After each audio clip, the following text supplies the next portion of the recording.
Falafel கேட்டோன்னே இது நம்ம டிபார்ட்மெண்ட் இல்லைன்னு அப்படியே மேலே தள்ளிடக்கூடாது. நம்ம ஊரில் செய்கிற பருப்போட மாதிரியே தான் கொஞ்சம் டிஃப்ரெண்ட் டேஸ்ட்டாக இருக்கும்.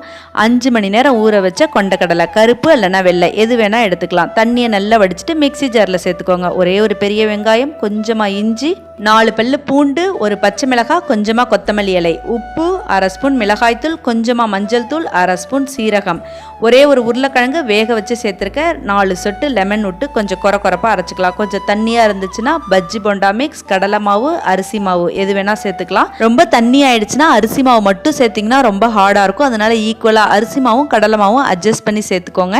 மாவு கொஞ்சம் திக்காக உருட்டுற பதத்துக்கு வந்தோடனே என்ன ஷேப் வேணுமோ செஞ்சு சூடான எண்ணெயில் மிதமான தீயில பொறுமையாக 2 பக்கமும் திருப்பி போட்டு பொரிச்சு எடுத்தா மேலே மொறுமொறுன்னு உள்ளுக்குள்ளே சாஃப்டாக ஃபலாஃபல் ரெடி.